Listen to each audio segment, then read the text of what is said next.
మీరు మిమ్మల్ని ఇప్పుడు దాకా చేసుకుంటూ వచ్చారు కదా, ఇంకా మీరు ఎందులోనైనా సరే నేను ఇందులో ఇంకొంచెం బెటర్ కావాలని అనిపించినటువంటి ఇది ఉందా? బెటర్ డెఫినెట్గా నేను ఒక సినిమా చూసిన తర్వాత సినిమా థియేటర్లో చూస్తున్నప్పుడు ఇక్కడ అలా చేసుంటే బాగుండేదని ప్రతి సినిమాకి అనిపిస్తుంది సార్. అదేంటో మరి నాకు అర్థం కాదు. అదే ఓకే. అక్కడేమో చాలా బాగా వచ్చింది అంటారు, మన అసలు డైరెక్టర్ ఊపిరాయన అసలు అబ్బాబ్బా తీస్తే అవునా ఓకే వచ్చిందని, ఇంకొంచెం బెటర్ చేస్తే బాగుంటుందని ఇప్పుడు అనిపిస్తాను ఉంటుంది సార్. ఓకే.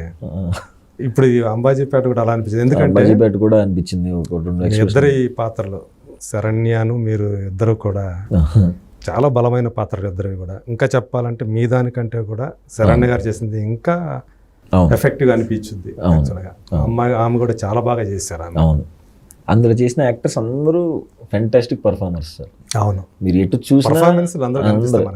చూసినా ఇరగదీసేస్తాను ఉంటారు యాక్టింగ్. ఎవరిని చూసి అమ్మాయి హీరోయిన్ గానే అంబాజీపేటలో 1-2 చోట్ల తప్ప మెయిన్ సీన్లకి ఎప్పుడు అనుకోలేదు సార్. కరెక్ట్గానే ఎంత అనుకున్నానో అంత బాగా వచ్చినాయి. మీ ఆర్టిస్టులు అంటే టెక్నిక్ అందరి మధ్య కూడా మంచి బాండింగ్ ఏర్పడిందేమో. ఇంకా అందరం ఫ్యామిలీ లాగా అయిపోయాం సార్. రెగ్యులర్ గానే కలుస్తూ ఉంటారు. శరణ్య తోటి ఎలాంటి బంధం ఏర్పడింది మీకు? అంటే శరణ్య నాకు సినిమాలో అక్క కానీ బయట నాకంటే 4 ఏళ్ళు చిన్నది. అక్కంటే మీకు అక్కడ 5 నిమిషాలే తేడా. సినిమాలో అక్క పిలుస్తాం కదా, అంతే అక్కని పిలుస్తారు కానీ ఇద్దరి మధ్య వయసు తేడా 5 నిమిషాలే. అవును, కానీ బయట 4 ఏళ్ళు చిన్నది నాకంటే. ఇంటి దగ్గరే ఉంటుంది అనమాట, మా ఇంటి పక్కనే వాళ్ళ ఇల్లు కూడా కొంచెం దగ్గరలో ఒక 2-3 కిలోమీటర్స్ లో. మేము కలుస్తూనే ఉంటాం సార్ రెగ్యులర్గా. వాళ్ళ హస్బెండ్ని కలుస్తూ ఉంటాం. ఓకే. మా ఇంటికి వస్తూ ఉంటారు, ఇంటికి పిలిచి చీరలు పెడతాం. అవునా? బయట నిజమైన సిస్టర్ ఫ్యామిలీ, వాళ్ళ ఫ్యామిలీకి ఒక ఫ్యామిలీ ఫ్రెండ్స్. ఈ సినిమాలో ఉన్న యాక్టర్స్ అందరు ఫ్యామిలీస్ అందరికీ తెలుసు. ఓకే. అందరు యాక్టర్లు అంటే బయట కూడా మీకు ఒక సిస్టర్ లాగానే సార్. బయట కూడా ఇంట్లోకి వస్తే మామూలుగా ఏమైనా పెట్టామంటే ఇది చీరా జాకెట్ పెట్టామంటే ఆడపడుచుకో పెడతారు కదా. అవునవును. ఓకే, అంతే. సో అలా అంటే ఇప్పుడు జనరేషన్ ఆర్టిస్టులు అందరూ కూడా ఇదివరకు ఇలా ఉండేది కాదు ఇట్లా. ఇప్పుడు అందరూ ఇంత స్నేహంగా ఉండటం అనేది, ఆడవాళ్ళు మగవాళ్ళు కానీ అనేది ఒక మంచి ఇది ఒక కల్చర్ కదా, ఒక ఆరోగ్యకరమైనటువంటి సంస్కృతి కింద లెక్క ఇది. సో ఇప్పుడు మీకైతే ఈ తరంలో మీకు బాగా నచ్చినటువంటి ఆర్టిస్టులు ఎవరు? అందరూ సార్ ఆల్మోస్ట్ కలిసి పని చేసిన వాళ్ళు చెప్పడం కష్టం. ఓకే. చాలా మంది ఉన్నారు సార్. కలిసి పని చేసినా కలిసి పని చేయకపోయినా మీకు ఎవరు బాగా మీరు అంటే సడన్ గా గుర్తుకు రావట్లేదు సార్, చాలా మంది ఉన్నారు. Okay, right. డిస్కస్ చేసుకుంటుంటాం ఇప్పుడు. అదే ఇప్పుడు సడన్ గా గుర్తుకు రావట్లేదు. సాయి పల్లవి అంటే ఇప్పుడు రేపు మళ్ళీ ఆమె సీతగా పేరు వినిపిస్తుంది, అంతవరకు నిజమో తెలియదు కానీ అది ఓన్లీ స్పెక్యులేషనా ఏంటనే తెలియదు కానీ నితీష్ తివారీ తీయబోతున్న రామాయణంలో రణబీర్ కపూర్ రాముడుగాను సాయి పల్లవి సీతగా చేయబోతున్నారు అని చెప్పి ఒక నడుస్తుంది కదా కొన్ని రోజులుగా. మరి ఇంకా అయితే అఫీషియల్గా అయితే తెలియదు మనకి. మీరు అన్నట్టు నిజంగానే సాయి పల్లవి ఒక బ్యూటిఫుల్ పర్ఫార్మర్. అవును సార్, మంచి పర్ఫార్మర్.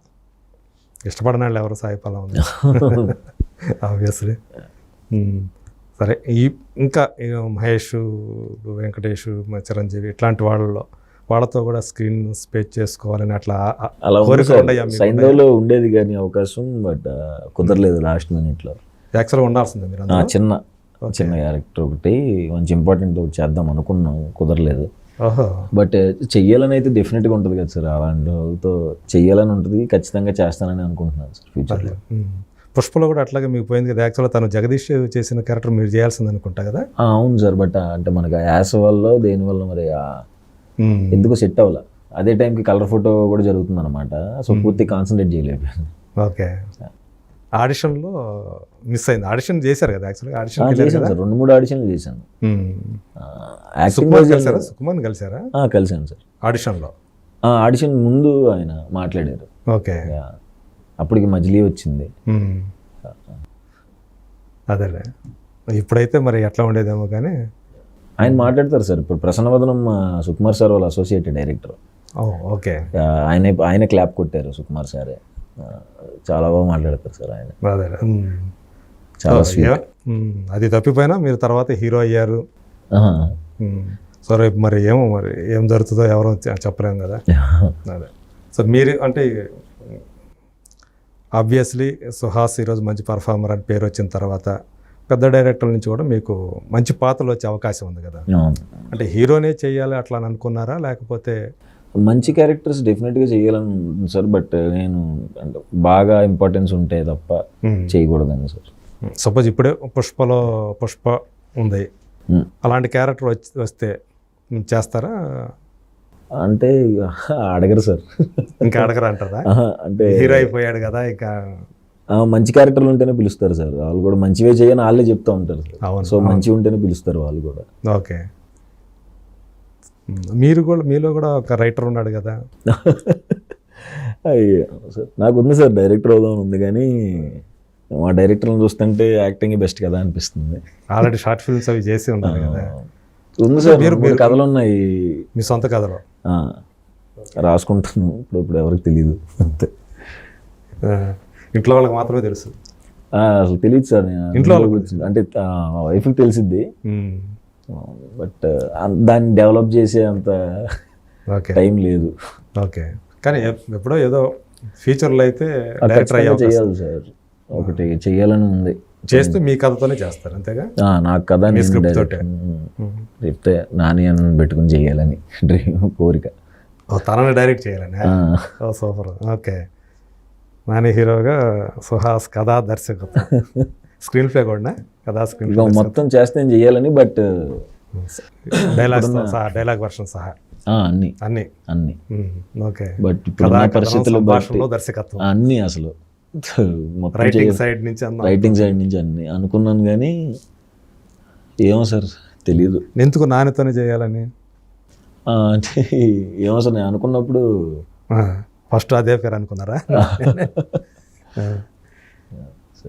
తనకి ఆల్రెడీ న్యాచురల్ స్టార్ అని అతన్ని పిలుస్తూ ఉంటారు. మిమ్మల్ని ఇప్పుడు న్యాచురల్ ఆర్టిస్ట్ అంటున్నారు, మిమ్మల్ని కూడా సరిపోతుంది కదా అనుకుంటారు.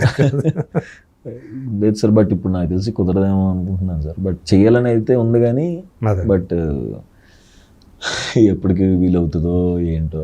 ఎప్పుడన్నా అన్నారా ఆయనతో? ఎప్పుడన్నా అన్నారా ఏంటి ఆల్రెడీ మీతో చేస్తాను సినిమాని? అనలేదు సార్, అనలేదు. చెప్పండి సార్, అసలు ఎందుకు అంటే స్టార్ట్ అయ్యేటప్పుడు అది ఎప్పుడు అవుతుందో తెలియదు కదా. రైట్ అండి. ఇంకా ఏంటి మీకు అంటే ఏమన్నా ఒక ఎలాంటి గొప్ప గొప్ప పర్ఫార్మెన్స్లు తెర మీద చూసినప్పుడు కమల్ హాసన్ గారు చేసినవి కానివ్వండి, ఈవెన్ వెంకటేష్ గారు చేసినవి, ఇప్పుడు మన కథానాయకులు ఎవరైతే ఉన్నారో చాలా చాలా మంచి మంచి పాత్రలు చేశారు. అలాంటి పాత్ర ఏదైనా సరే మిమ్మల్ని బాగా కదిలించినటువంటి పాత్ర, ఇది కూడా నేను ఇటువంటి పాత్ర చేయాలని ఎప్పుడన్నా అనిపించిందా? ఇప్పుడంటే నచ్చుతాయి సార్ చాలా, కానీ డ్రీమ్ రోల్స్ లాంటి అంటారు అలా ఏమీ లేవు సార్. అంటే వచ్చిన దాన్నే న్యాయం చేద్దామని అనిపిస్తూ ఉంటుంది ఇప్పుడు. ఓకే, మనం అనుకుని అది చేద్దామని రాయిపించినా అంత ఆర్టిఫిషియల్గా వస్తుంది. సో దర్శకుడు ఏం రాసుకున్నాడో దానికి న్యాయం చేయగలిగితే చాలు, అయ్యే మంచి క్యారెక్టర్స్ అవుతాయని నమ్ముతాను సార్. ఓకే, సో ఇప్పుడైతే యాజ్ ఆఫ్ నో ఇప్పటికి 3 సినిమాలు అయిపోయినాయి సార్. ఇంకా 3 స్టార్ట్ అవ్వాల్సినవి ఉన్నాయి. 2 ఏమో, ఒకటి పూర్తిగా అయిపోయింది ప్రసన్నవాదనం, 2 ఏమో 50 అయినాయి, ఇంకా 3 స్టార్ట్ అవ్వాలి. అవి కూడా ఈ సంవత్సరం స్టార్ట్ అయిపోతాయా? స్టార్ట్ చేసేయాలి సార్, నేను ఈ సంవత్సరం కంప్లీట్ చేసేద్దామని. ఓకే, చాలా ఫాస్ట్గానే చేసేస్తున్నాం, బట్ చూడాలి సార్. వీళ్ళంత తొందరగా ఎక్కువ సినిమాలు చేసేసి, అంటే ఓటీటీ వచ్చిన తర్వాత జనాల యొక్క పర్స్పెక్టివ్, వాళ్ళ అభిరుచులు మారినాయి కదా, టేస్టులు కూడా మారిపోతా వస్తున్నాయి. థ్రిల్లర్లు ఎక్కువ అక్కడ ఓటీటీలో మనం చూస్తే ఎక్కువ థ్రిల్లర్లు కనిపిస్తాయి. సో మీకు కూడా అలా ఏదైనా ఉందా అంటే ఒక మంచి థ్రిల్లర్ మూవీ మనం చేయాలి అని చెప్పేసి? థ్రిల్లర్ ఇప్పుడు ప్రసన్నవదనం అన్నారు. ఓకే, జనరల్గా నాకు డ్రామాస్ ఎక్కువ ఇష్టం సార్. నాకు పర్సనల్గా నేను ఎక్కువ డ్రామాస్ చూస్తాను. ఓకే, థ్రిల్లర్స్ నేను చూడలేను. బట్ నేను డ్రామాస్ అంటే మనకి ఏది రొమాంటిక్ డ్రామాస్ అనుకోవచ్చా, ఫ్యామిలీ డ్రామా? ఇప్పుడు ఏప్రిల్ 1 విడుదల నా ఫేవరెట్ సినిమా సార్. ఓకే, అలాంటి సినిమాలు ఇష్టం సార్. ఓకే, అది నాకు చాలా ఫేవరెట్. అది కొంచెం క్రైమ్ డ్రామా అది. అవును, ఏప్రిల్ 1. అవును, ఫెంటాస్టిక్ రైటింగ్, అసలు ఫెంటాస్టిక్ పర్ఫార్మెన్సెస్, డైరెక్షన్ అన్నీ సార్ సూపర్. అవును, ఎంత అంటే అంత ఇష్టం నాకు ఆ సినిమా అంటే. Okay sir. డైరెక్టర్స్ మీకు మీ ఫేవరెట్ డైరెక్టర్ అంటే ఏమని చెప్తారు? నాకు పూరి సార్ అంటే ప్రాణం సార్, అసలు చాలా పిచ్చి ఆయన అంటే మొదటి నుంచి. అసలు చాలా అంటే చాలా ఇష్టం సార్. ఓకే, ఆయన బాబు ఆయన ఇన్ఫ్లుయెన్స్ భయంకరంగా పడిపోద్ది అసలు.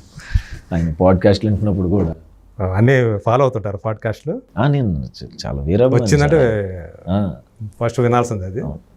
చాలా ఇష్టం. ఇంకా నా బ్యాచ్ అందరికి కూడా అంటే ఎక్స్ప్లెయిన్ చేయలేము అనమాట ఆయన మీద లవ్. ఓకే, ఆయన డైరెక్షన్లో చేయాలని ఒకటి ఉందా? అది ఎలాగ ఉంటుంది సార్, బట్ చెప్పకూడదు కదా, ఇది ఎందుకు అంటారు కాబట్టి. అవునులే, అవునులే, అవునులే. నాకంటే ఇంకా చాయ్ బిస్కెట్ టైమ్స్లో ప్రమోషన్స్ టైంలో కలిసేవాళ్ళం సార్ ఆయన. ఓకే, నేను ఆ మూమెంట్స్ ఎంజాయ్ చేస్తాను, జస్ట్ ఆయన దగ్గర కూర్చుంటే చాలన్నట్టు ఉంటుంది అనమాట. అంటే మామూలుగా అన్ని సినిమాలు, ఆయన తీసిన సినిమాలు అన్నీ ఇష్టమేనా, లేకపోతే ప్రధానంగా ఏ సినిమా చూసి మీరంటే ఆయనకు బాగా ఇష్టం ఏర్పడింది? వస్తుంది సార్, అంటే ఇప్పుడు అమ్మ నాన్న తమిళ అమ్మాయి నుంచి కానీ అన్నీ సార్, అంటే ఒకటని లేదు సార్, ఆయన అన్ని సినిమాలు అన్ని డైలాగులు. హీరో అదే పోకిరి కూడా ఉంది అందులో, ఆయన తీసిన అట్లో బిజినెస్ మ్యాన్ పోకిరి రెండు ఉన్నాయి.